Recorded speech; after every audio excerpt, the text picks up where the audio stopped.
Hello everyone, thank you for waiting. Welcome back to another episode for our Youth Branding Talk Show. Yes, thank you for all the reactions. Today we've got our guest in the series for March. We've got Mercy with us. So maybe we can have Mercy say hi to everyone. 안녕하세요. 저는 캐나다 사람이에요. Oh wow, you can do that in English too. Hello, my name is Mercedes and I am from Canada. Nice to meet you. Yeah, I just wanted to get your understanding a little bit because Mercy's actually on a train right now. So you might hear her voice as like a little bit muffled, but as long as you can hear her, okay? And if you have any questions, as always, just shoot it into the chat. And then just let us know any questions you have about Canada. You won't ever get a chance like this anymore. So definitely grab onto this opportunity and ask anything that you want to ask. All right. So Mercy, do you know what we're going to talk about today? Yes, we're going to talk about the education in Canada. The education. And I'm assuming how the education is different than Korea as well. Yeah, I'm assuming. Definitely very different. We've got a couple of questions and topics that we prepared. But, of course, anybody who wants to speak, or if you've got any curious points you have, you can just ask anytime during the show, all right? And just to explain what Youth Branding Talk Show is all about, we have a series every different month. So we started with Singapore last month. And this month we've got Canada, and we're going to fly to the East Asia next month. So if you want to travel to more like, I want to see from this part of the world, I want to know about this issue, you can just follow the host, click follow, or you can search us on YouTube even, on Youth Branding Talk Show, and you can just find us. You can type in Korean or in English. All right, without further ado, let's start today's Education Talk with Mercy. Give a round of applause. Woo. Yeah, they're all clapping right now, by the way. Okay. Oh, that's so cute. All right, we want to maybe find out maybe just a simple introduction of Canada's education. What's Canada's education like from the time we're a baby and then all the way till you probably working? Yeah. Yeah, so Canada's education system, so we are a bilingual country, so that means that from a very young age we are taught French and English. That even starts in preschool, but it's not as, you're not actually taught a French lesson until you hit JKSK, which would mean they are 5 and 6 years old. So before then you're in preschool. Once you hit elementary school, which would be when you're 5 and 6 years old, you will continue to have at least for 1 hour a French class that will tell you how to speak French and communicate in writing and speaking. Basically, anywhere you go in Canada, you'll either meet somebody who speaks French or English. Most of us speak both. French or English? Do you speak French? Yeah, French or English. Bonjour, je m'appelle Mercedes. Comment ça va aujourd'hui? Which means, my name is Mercedes. It's nice to meet you. And how are you? Wow, so are you like, you can go to France without a problem? Like, you just speak French? Okay, that's the other thing. Okay. So, Canadian French is slightly different than when you go to Paris. But I lucked out, and my mom, she actually took French classes like more than was necessary. So in Canada, we have options in our high school years. So we have a mandatory French class, and then we have like an excelled French class. And my mom took both. So my mom is actually fluent in 8 different languages. She's a magnificent woman. Wow. But so when we went to 8 different languages. So when we went to Paris, France, all I knew was the French that I grew up with in grade school and high school, because then after that it's optional, which I believe in Korea it's similar for you guys, but you guys learn English only grade school, high school. But me going to France, I could understand a little bit of what they were saying, and I could communicate a little, but nowhere, like some of the things I was like, I don't know. So luckily my mom understood very well. Wow. Like I said, my mom, she's fluent in French, so it came very handy. But the dialects are different. So a Canadian person speaks French in Quebec, because Quebec is mainly where people speak French, or Montreal. If they are from there and they go over to Paris, France, they will know 100%. They will know, oh, you're Canadian. You're speaking not real French. Yeah. So, and when you go to Paris, they usually call you out on that. Wait, so is it like not real French, or like what? It's just a that's what they'll say. That is what they will say. I think it's the equivalent to someone. Well, kind of like me. Like I'm just learning Korean, and my accent is obviously not a Korean accent, so I think mine's not real Korean because I can't speak it fluently. I think it's something similar to that, because we don't have like a true French accent, if that makes sense. Okay. Yeah. Actually, I just hear like a little bit of your train announcements or whatever that's on the train. Yeah, sorry. Sorry about that. Well, you might hear some French, actually, because on all transportation, everything is said twice, once in English and once in French. That's really cool. I see. Yeah. Oh, then, like, I have a question about...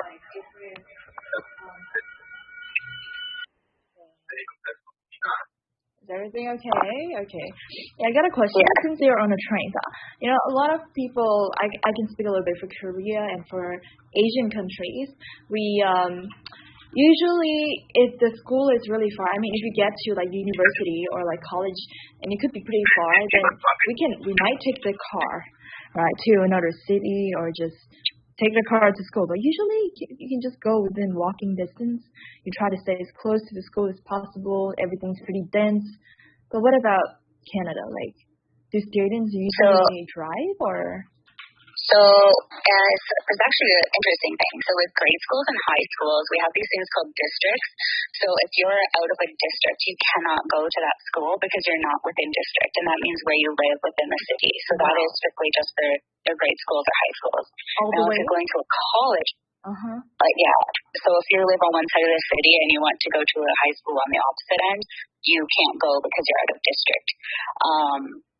Now, as for colleges and universities, you can apply anywhere you want in Ontario or in Canada or in the world. It doesn't matter as long as you're willing to relocate to that area. Some people I do know came to my college and they came from London, which is 2 hours from me. So they made a 2-hour commute and drove every day to get to class for 8 a.m.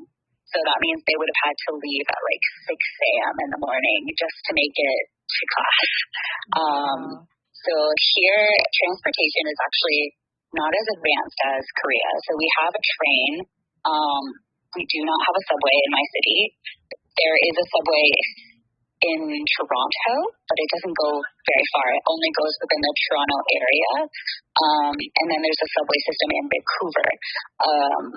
So if you're in a smaller city, whether it be our London, Ontario, or Windsor, we just have buses, and the buses don't really go so far. They run like every 15 minutes. I found Korea was a lot more efficient with their transportation. Also, we don't have Wi-Fi on everything. So when you do, and with the train, they do have Wi-Fi, but it's usually not very strong Wi-Fi. So it's harder to do things, or it will lose signal and stuff like that.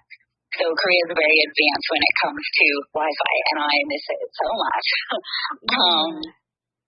But for traveling for colleges, it's very normal for people to travel between cities and make the commute to go to school.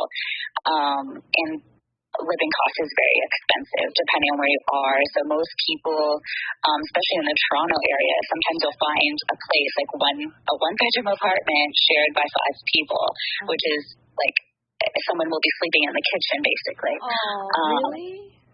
Yeah, like it's really cramped because housing is so expensive. Wow. So, for example, in Korea, I had 350,000 won for my one bedroom, and if you go in that price, you will never find a place in Toronto for that price. It is like unheard of. How much? I think like 5,000 won would be the cheapest. 5,000 for the same size. Yeah, for the same size. Oh, you mean like 500,000 won? Wait, what? Yes. Oh. Yes, 500,000 won. Yes. That is insane. How can... No, wait. So and that's the cheapest. No, that's not... No way. That's... Okay, guys. Welcome to Canada. A lot of people are here because they do consider going to Canada and studying, probably for higher institutions, tertiary institutions. So I think today's talk and focus would... we'll put it into both, okay? So I'm going to start with the easier one, and then we're going to go to the one that everybody's probably like dying to know. Okay, I'm going to split it into the first one. Dormitories are a lot cheaper.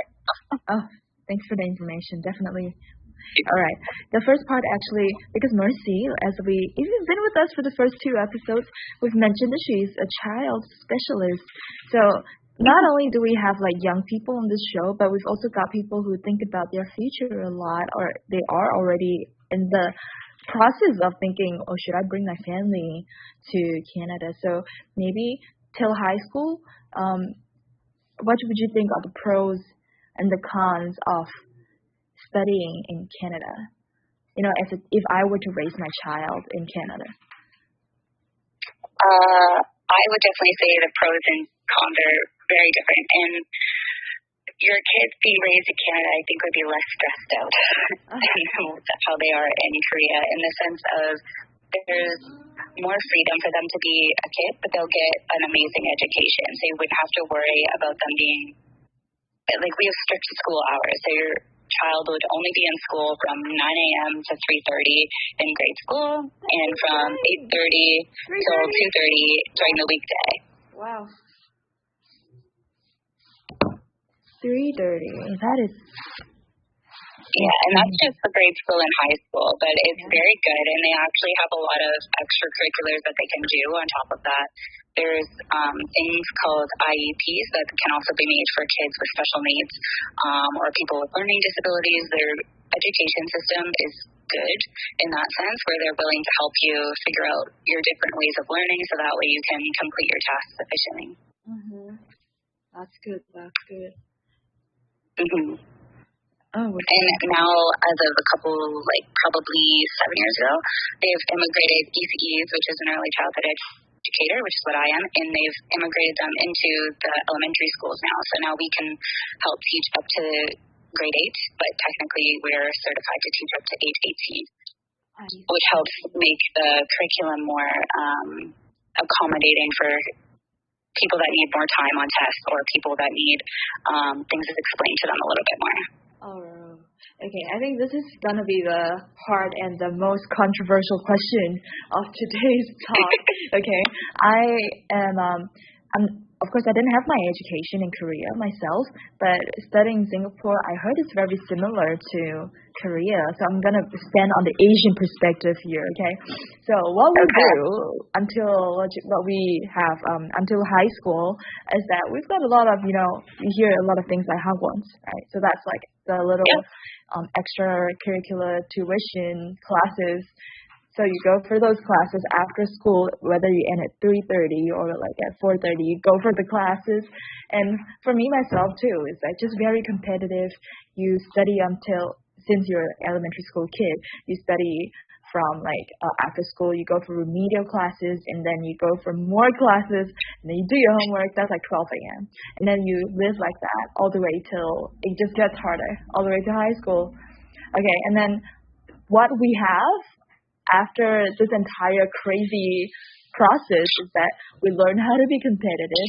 We accept, when you go to work, sometimes suddenly, the boss asks you to do a lot of things. Like, oh yeah, that's what we did in school, So there's things like that. Okay.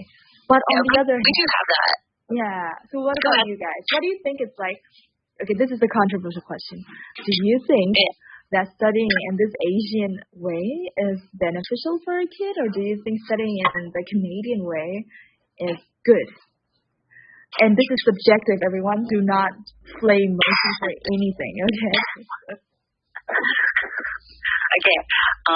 Me as an early childhood educator that knows about developmental stages of a child and knows psychological mental health of children and adults, I would say to an extent I agree with how Korea does their education, but other extent I think they put a little too much strain on a child at the young age. Like if they're gonna want their child to be successful, I understand, but the amount of stress that is put on a young child in Korea, in my opinion, as an educator, it hurts and pulls on my heartstrings to know psychologically the damage that is being put on these people, because a lot of people don't understand when you're in those younger years, no matter what you go in, whether it's education or just your home life, if you go through traumatic situations or really strong pressure situations, it is kind of like you said, it will make or break you,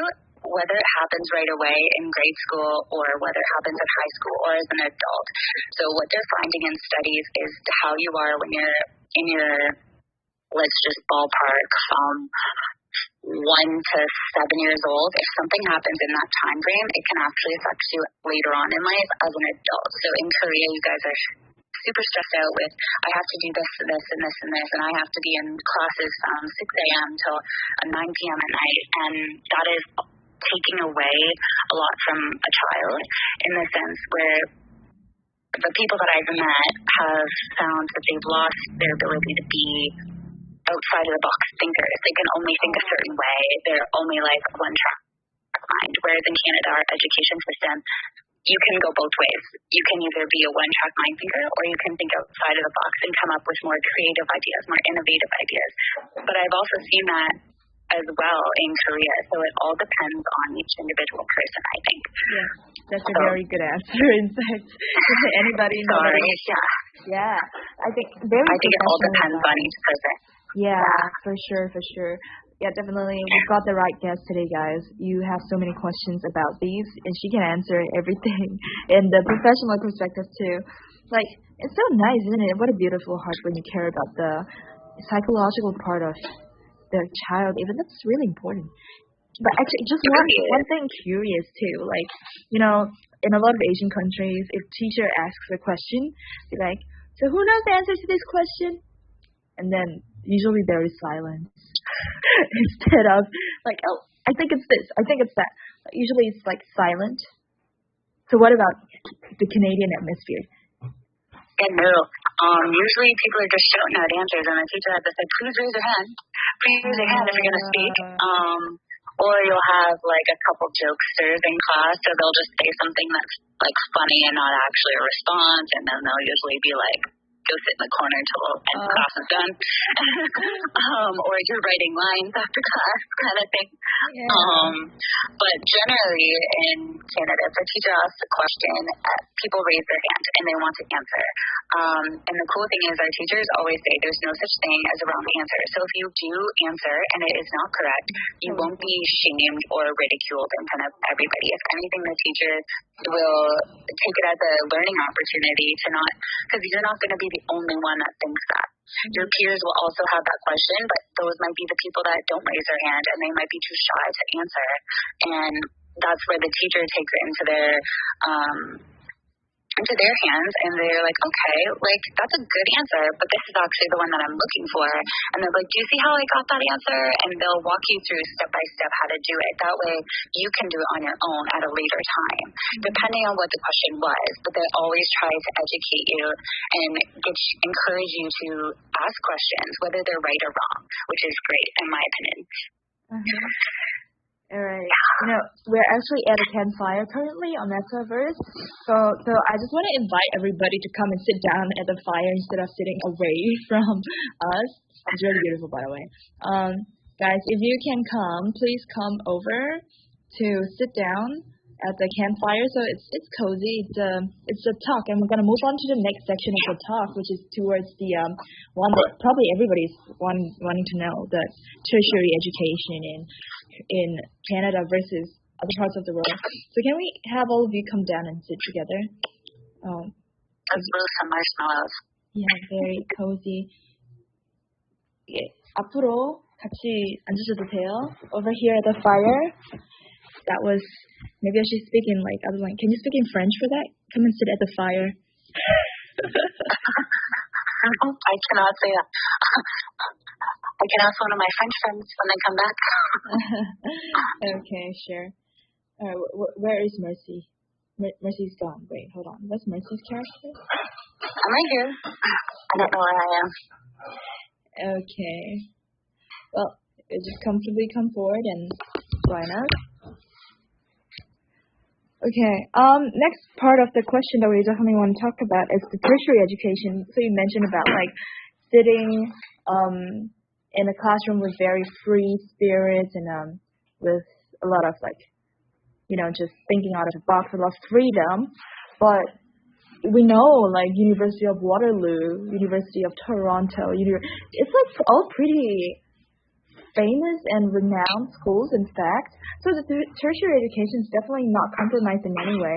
So how does that work? Like what are the characteristics of Canada's tertiary education, higher education? So this is something I actually noticed in Korea. You guys don't really have college. You guys just have universities. So the way it's set up is when you hit high school graduation, you have a choice to either go to college, university, or you can go right to the workforce. So what happens in your last year of high school, they have this thing called co-op. And a co-op is basically 3 credits.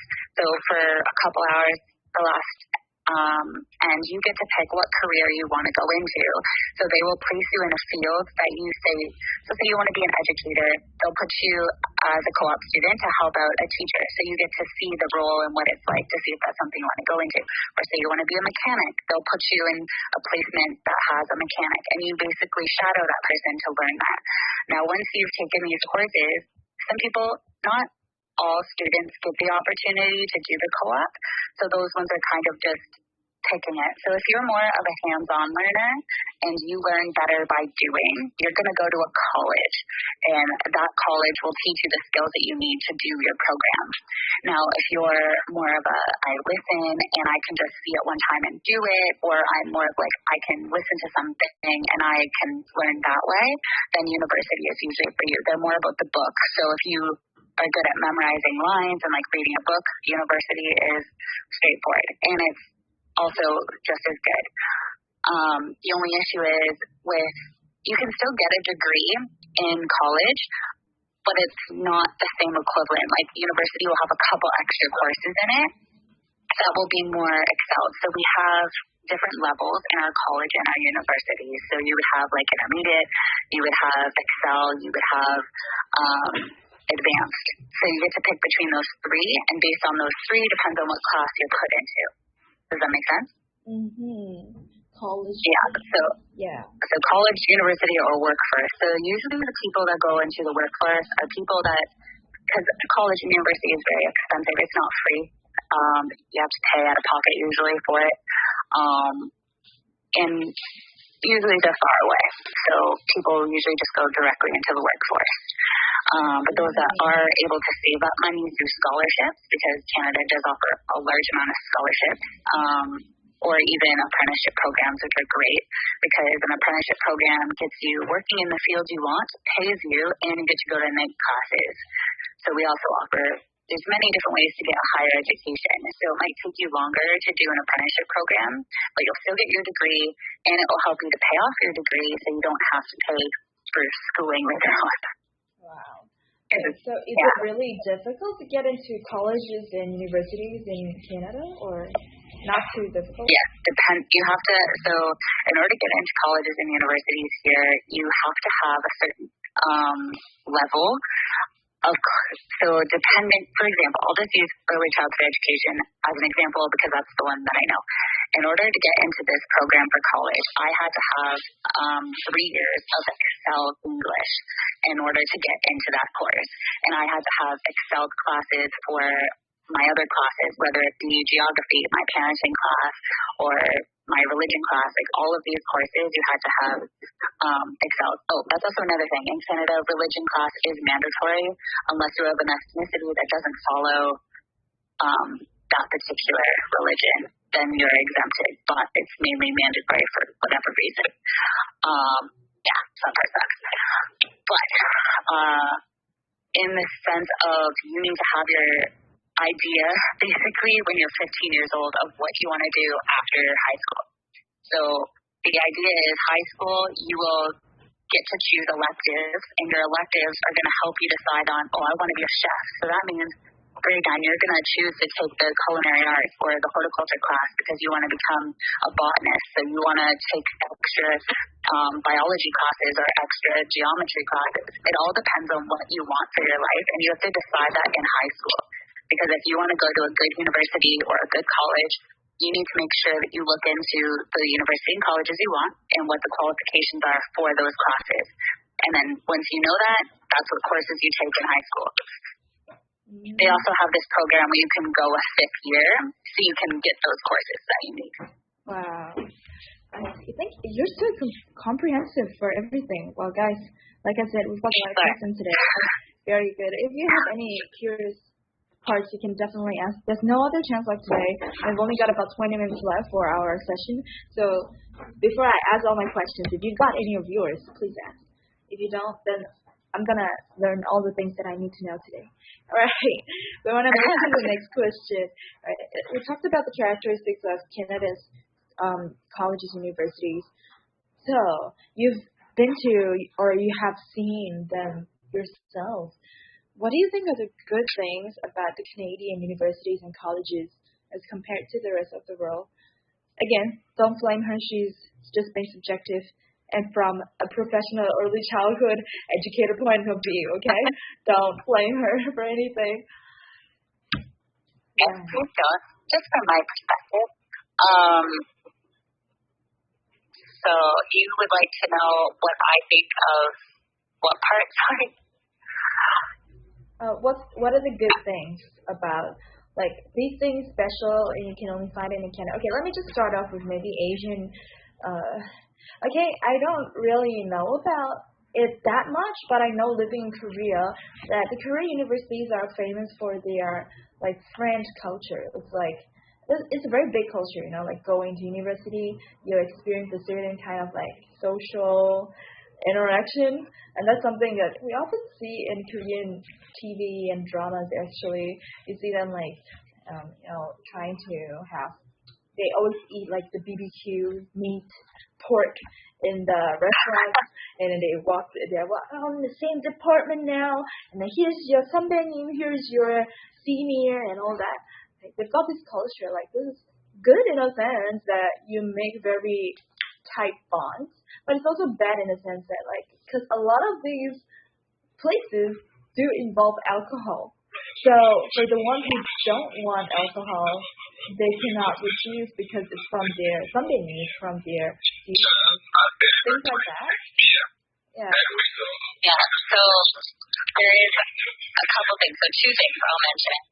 Hold on, there's an announcement happening. Sorry, it's really loud. Hoping to hear a French. Yeah. Yes, it is a French guy.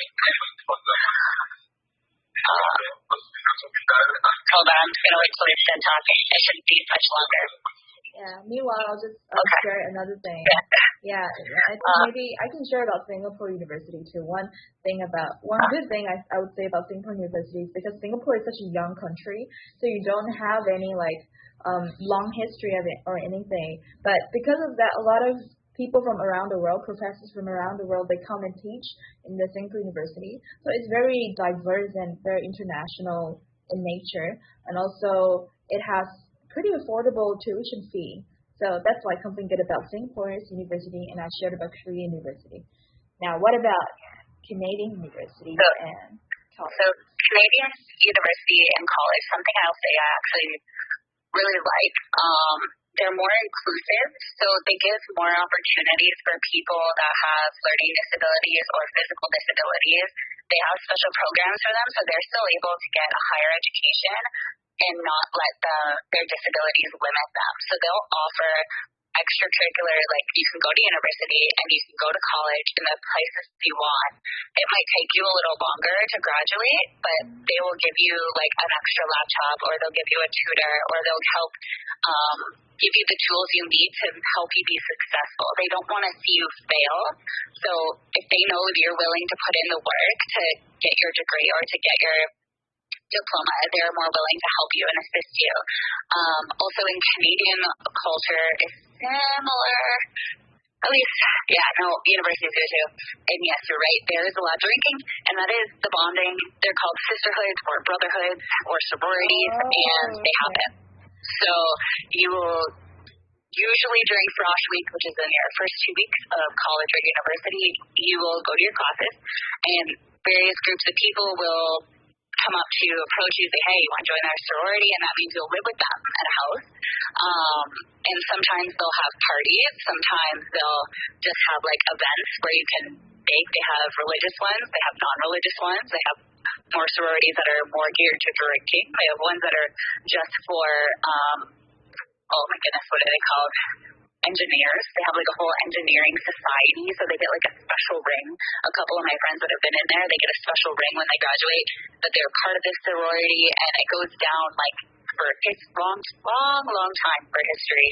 And you could go back years later and be part of the reunion, and you'll see like, oh, this was so-and-so, and Corby did this, and he was so great, like he made 10 touchdowns or something like during a football game, or you'll see like, oh, this person did a cake stand, or you know what I mean? Like they became brothers and sisters through drinking games or through sporting events or through a mathlete competition, and they'll remember you and put it into their yearbooks. It's something that a lot of colleges and universities do on like after you're done your classes.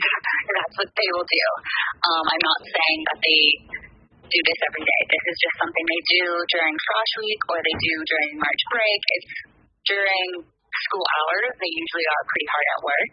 There'll be a couple people that get together and like drink, but it's not like Korea where I feel like the atmosphere is, oh, you just, hey, let's go have some soju and like have a nice drink together or something. Like they don't really do that very often. Usually you'll see people studying really hard Monday to Friday every day, sometimes even through the weekend. And if they have like an essay, or sometimes you'll have 10 essays to write.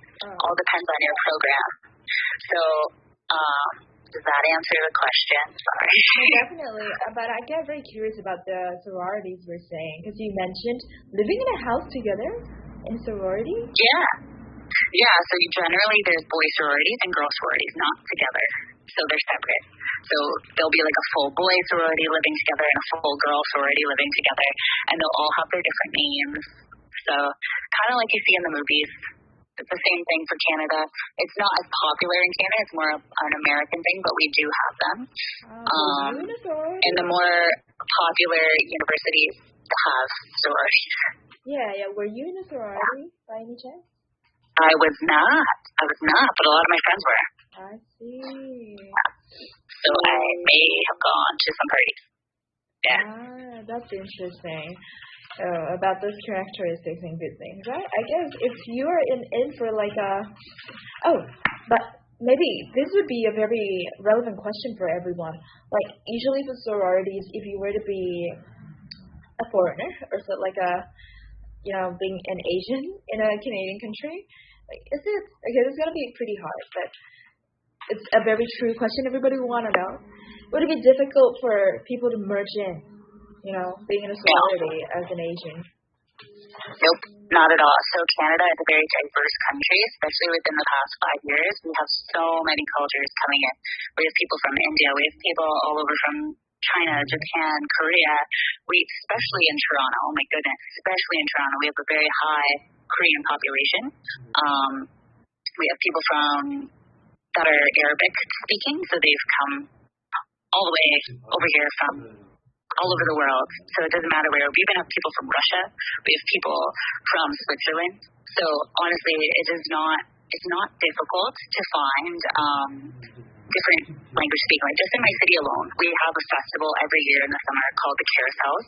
And the Carousel is basically a celebration of all the cultures. So you can go around my city different weekends will rotate, and you'll have like a celebration of China or a celebration of Greece, and all it does is, one, it teaches you their language, it teaches you about their traditions, it teaches you about how to make their food and taste their food from all different parts of the world. So you could go to Jamaica one weekend, go to Italy to the next, go to China. It's so amazing on how diverse Canada is and how much more it's been in the past 5 years. It keeps growing, and we're very accepting and kind people. Mm-hmm. Yeah. I think one thing definitely people want to ask, because unfortunately so, for a lot of people in Asia, they do have difficulties differentiating between the U.S. kind of vibe and the Canadian kind of vibe. But what a lot of people do say, if they had gone to Canada and come back, I said Canada is like the friendlier version of U.S. What do you think about that? Yes, 100%. Canada is way friendlier than the U.S. So, for example, this happened to me the other day.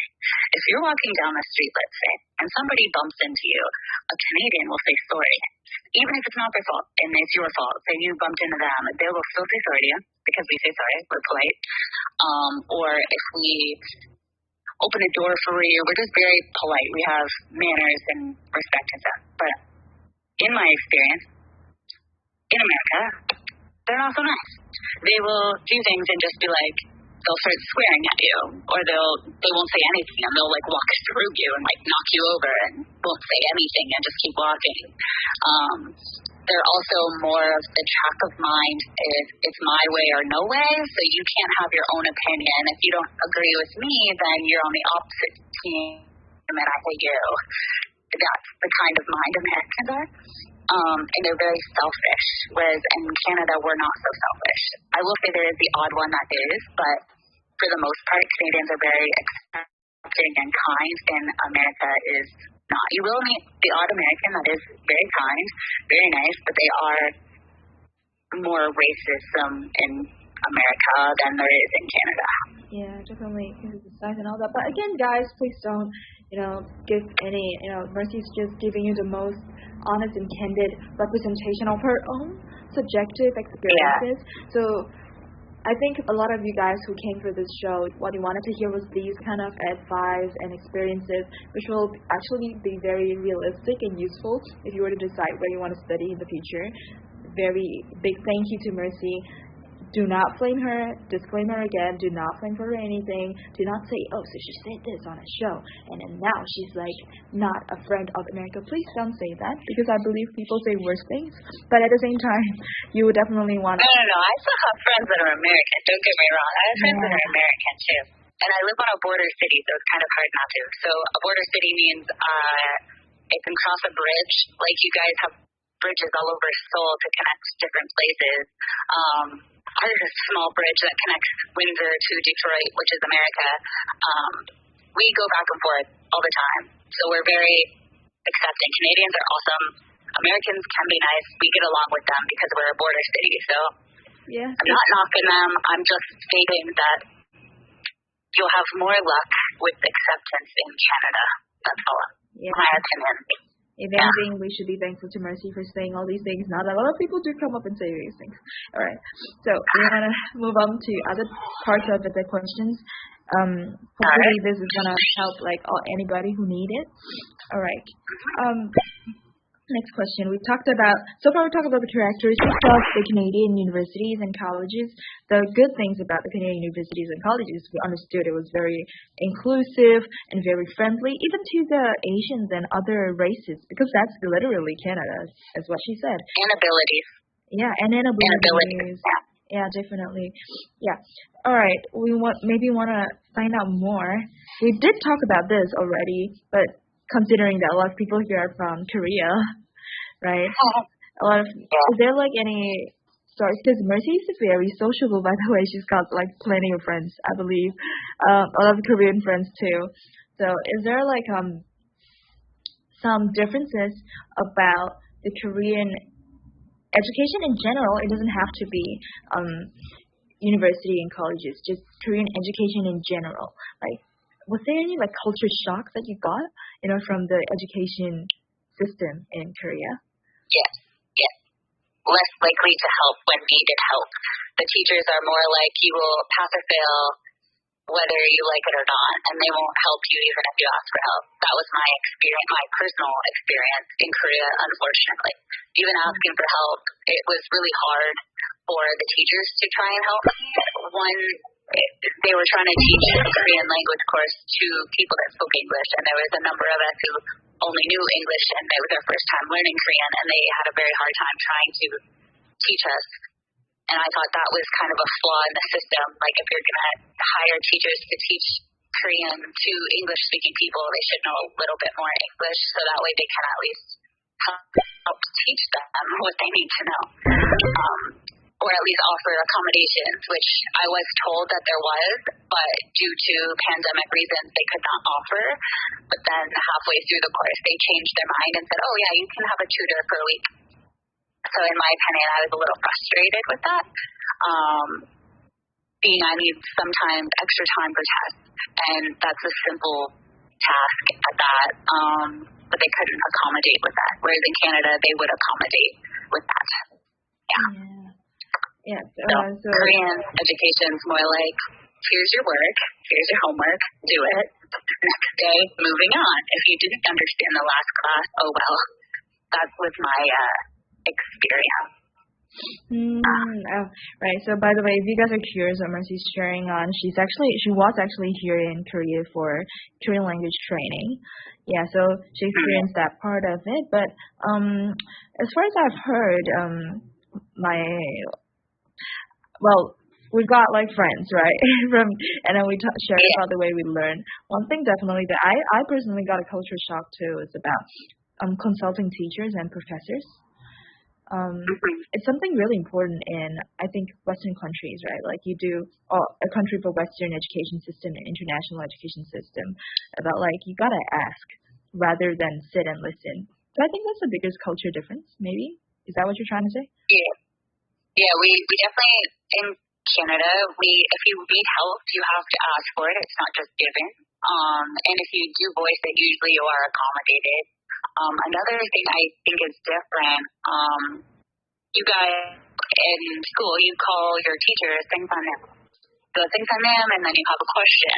Whereas in Canada, you don't say teacher, you go miss or Mr., or if your teacher has given you permission, you can call them by whatever name they've given you, whether it be like Mr. Adams or, hey, just call me Joe, and you can call your teacher Joe. Whether that be their first name or their last name, every teacher is different when you get towards them. So we don't actually call our teacher, we call them Mr. or Mrs. usually. Joe is such a Canadian name. I had never heard the word Joe for a long time, Mercy. There you go. Joe. It's a Canadian name. What a Canadian name. Okay, maybe put that aside, not just about the atmosphere and asking questions. What about the campus, like the aesthetic? Is it beautiful? How's the aesthetic of the Canadian campus like? It varies based on university, actually. So a lot of our universities have like designated, I think Korea has this too, like you have designated universities if you're going to learn certain things. Like there's a university if you want to learn business and law. There's a university if you want to learn more of dramatic arts. There's a university if you want to know more theatrical things. Like ours are very similar. I would say from the few universities I've seen, I think Korea's are a lot more beautiful.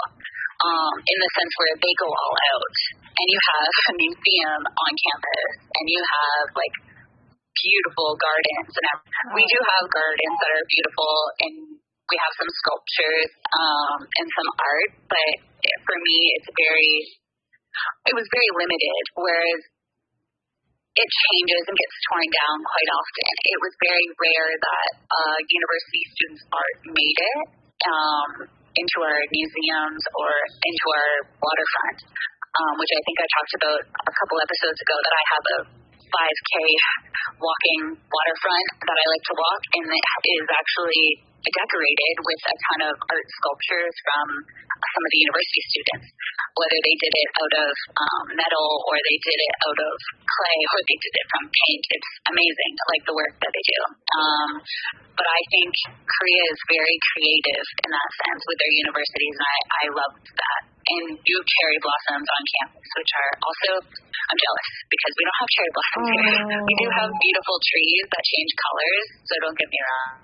Like, you'll have every color, okay, not every color of the rainbow, but you'll have like beautiful reds and oranges and yellows, and they'll all be in the trees together, and it is such a sight to see. If you love autumn, you will love Canada. Like, for how nice our forests are, that's a thing that we do have on most campuses. We'll have a hiking trail on almost every campus, which is nice.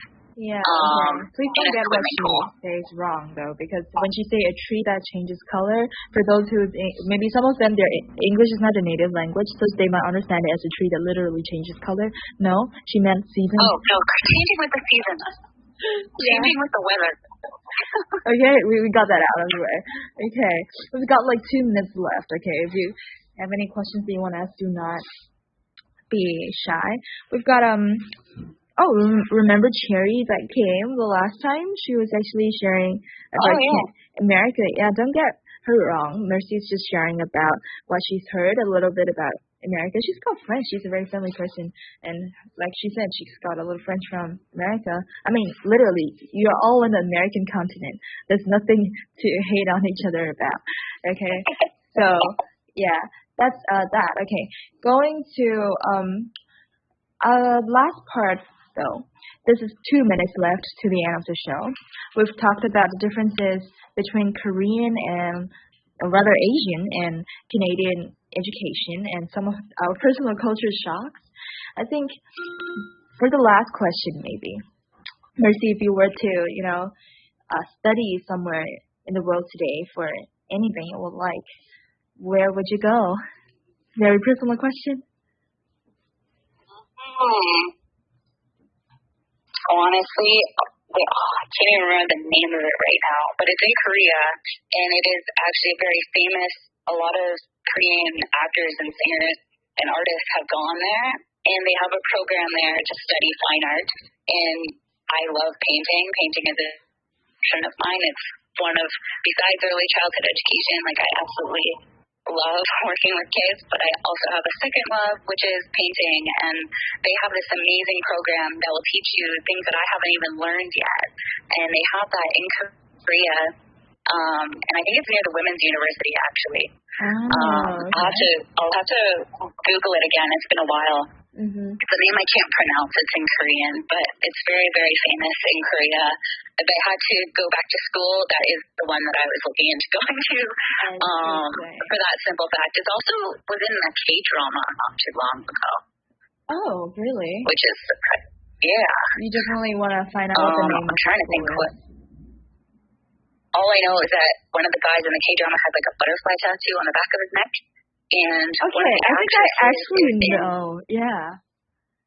Yeah, I know what you're talking about. I know what you're talking about. And there's like a female actress, and she's in like a lot of K-dramas, and I think she's amazing. She went for acting, but they have a lot of art at the university she went to. But yeah, so I would definitely pick Korea for that, or I would go to Paris, France, and go to their art program, because they are also very known for the historic side of painting. Like I said, I have a passion for art as well, and that includes art history, which is really big in France. So. I found the name of the university. I think it's called University, isn't it? Oh, it sounds like it, yeah. Yeah, it's like the University of Ulsan and Hongseol. I think that's the 2 universities you're talking about in Korea. Possibly. Yeah, definitely. Cool art schools and all that. It's definitely something you can just study anywhere in the world. It's such a beautiful thing to have something you're so passionate about. You want to go to a country to learn this. And for all of you who's interested to go into Canada to study anything special, you've got what Mercy has said today. And if you have more questions, do not be afraid to follow our host and get in contact with Mercy and ask all the questions you need about going to the any, Toronto or Ontario to study, anything that you guys want to ask, or even, bring your kids. Or even Vancouver, like anywhere in Canada, really. Yeah. Montreal also has a high Korean population. Just so you know. So Vancouver, Montreal, and Toronto are the three biggest places for Koreans to go. I have friends in all three of those that are Korean, just putting that out there. That's how I know. Yeah. I hope you guys had a fun session today. I want to just shout out to all the people who came today. We've got our host, very beautiful host. Please follow the host so that you can get more and more updates on very interesting content that we have. We've got Hugh, we've got Nick, we've got Mercy, our guest. We had Cherry with us. We've got S-Sub and the Korean names that we would want to pronounce it all together in the future. Okay, all right. Just this is the end of today's session. We've got one last